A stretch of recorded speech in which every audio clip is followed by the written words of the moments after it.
အားလုံးပဲမင်္ဂလာပါရှင်ကျမတို့သတင်းဌာနကနေနောက်ဆုံးရရှိထားတဲ့သတင်းများကိုတင်ဆက်ပေးသွားမှာဖြစ်ပါတယ်အခုပထမဆုံးတင်ဆက်ပေးမယ့်သတင်းကတော့မန္တလေးနယ်တွင်ရှော့တိုက်တုံးဖြင့်တိုက်ခိုက်ခံရပြီးနောက်စစ်ကောင်ဆောင်တည်ဆုံမှုသတင်းများလူမှုကွန်ရက်ပေါ်တွင်ပြန့်နှံ့စစ်တပ်လော်ဘီများအကြားဝေဖန်မှုများပြတဲ့ဆွဲသတင်းကိုတင်ဆက်ပေးသွားမှာဖြစ်ပါတယ်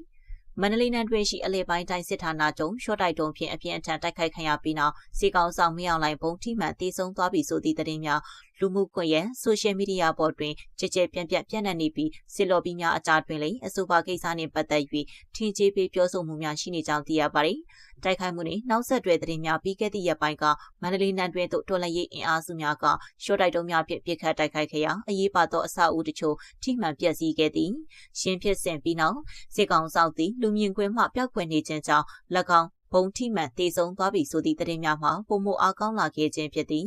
လော်ဘီများ၏ပြောကြားချက်နှင့်တန်တရားများစစ်တပ်ထောက်ခံသူများနှင့်လော်ဘီအတိုင်းဝိုင်းအတွင်တွင်လည်းရင်းအပေါ်စိုးရိမ်မှုများရှိနေသည်အထူးသဖြင့်ပူလက်လဆွေနှင့်စော်မင်းထွန်းခစော်မဲလုံးတို့၏မရေမရာပြောဆိုချက်များထူးခြားသောတုံ့ပြန်မှုမရှိခြင်းများကြောင့်အဆိုပါတည်ဆုံမှုသတင်းမှာအမေရိကန်ဖြစ်နိုင်ခြေရှိနေသလားဆိုသည့်တန်တရားများစစ်တပ်လော်ဘီများအကြားမှာပင်ပြန့်နှံ့နေခြင်းဖြစ်ပါသည်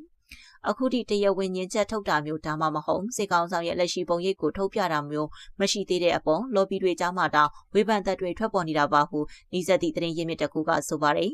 AI ပုံရိပ်များဟုညင်ဆိုမှုများ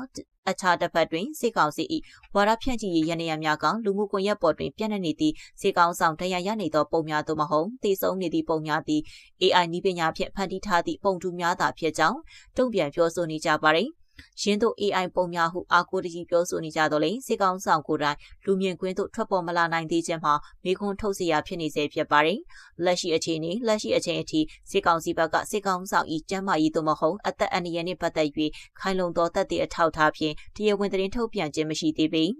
မန္တလေးနယ်တွင်တိုက်ခိုက်ခံရမှုအပြီးစစ်တပ်၏လုံခြုံရေးကိုအမြင့်ဆုံးအဆင့်မြင့်တင်ထားကြောင်းသိရပါတယ်ဆက်လက်ပြီးစာလင်းကြီးမြို့နယ်ဝမ်ပေါင်ကုမ္ပဏီမှထွက်လာတဲ့အကြမ်းဖက်စစ်သားများတိုက်ခိုက်ခံရတဲ့ဆွဲသတင်းကိုတင်ဆက်ပြီးတော့မှာဖြစ်ပါတယ်။စက်ကိုင်းတိုင်းစာလင်းကြီးမြို့နယ်ဝမ်ပေါင်ကုမ္ပဏီကထွက်လာပြီးခရီးသွားတွေစီကနေစက်ကြီးကောက်ပြန်လာတဲ့စစ်ကော်မရှင်တပ်သားတွေကို40မမနဲ့တိုက်ခိုက်ခဲ့တယ်လို့ချင်းတွင်တိုင်းမိုက်ပြည်သူ့ကာကွယ်ရေးအဖွဲ့စာလင်းကြီးကသတင်းဌာနကိုပြောပါတယ်။ဇန်နဝါရီလ28ရက်နေ့လယ်တနာရီခွဲလောက်မှာအကြမ်းဖက်စစ်ကော်မရှင်တပ်သားတွေဟာစာလင်းကြီးညောင်ပင်ကြီးလမ်းပိုင်းဝမ်ပေါင်ကုမ္ပဏီကနေထွက်လာပြီးရွှေလေးရွာတောင်ဘက်ရေကျော်တရာဒေသအကုန်း6တန်ခွေနားမှာခီးသွားပြည်သူတွေစီကနေစက်ကြီးကောက်နေချိန်ကာကွယ်ရေးပူးပေါင်းတပ်တွေက40မမလက်နက်ကြီး3လုံးနဲ့ပစ်ခတ်တိုက်ခိုက်ခဲ့တယ်လို့သိရပါတယ်။အဲဒီလိုပစ်ခတ်မှုအပြီးအပြန်အလှန်ထိတွေ့ပစ်ခတ်မှုဖြစ်ပွားခဲ့တယ်လို့လည်းသိရပါတယ်။လက်နက်ကြီးနဲ့ပစ်ခတ်မှုကြောင့်အကြမ်းဖက်စစ်ကော်မရှင်တပ်ထိခိုက်ဒေဆုံးမှုကိုတော့အတိအကျမသိရသေးဘူးလို့ဆိုပါတယ်။သူတို့ကဝမ်ပေါင်ကနေချန်စီယိုကဖို့အတွက်အဓိကထွက်လာတာအဲ့ဒီနားမှာဘတ်ဟိုးလေးရှိတယ်။ကားတစ်စီးလေးရှိတယ်။ကျွန်တော်တို့ပစ်ခတ်တာကတော့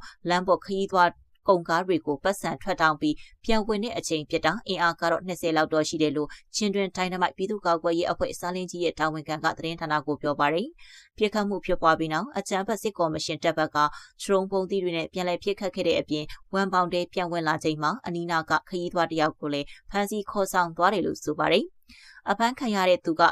ပေလန်ကနေလာပြီးမှသူတို့နဲ့ထိတ်တိုက်တွေ့သွားတာသူတို့မတင်ကားလို့စီရင်ဝမ်ပေါင်တဲကိုခေါ်သွားတာလို့အဆိုပါတာဝန်ရှိသူကဆက်ပြောပါတယ်။အဲ့ဒီတိုက်ခိုက်မှုကိုချင်းတွင်တိုင်းမိုက်ပြည်သူ့ကာကွယ်ရေးအဖွဲ့စာလင်းကြီးဆိုလိုအောင်ကြီးစာလင်းကြီးချင်းတွင်ကာကွယ်ရေး CDF စာလင်းကြီးမျိုးနဲ့ပါလာဖာတို့ကပူးပေါင်းလှုပ်ဆောင်ခဲ့ကြတာလို့သိရပါတယ်။ကျွန်မတင်ဆက်မှုကိုဒီမှာပဲရနာခွင့်ပြုပါရှင်။အားလုံးပဲရှင်လန်းချမ်းမြေ့ကြပါစေရှင်။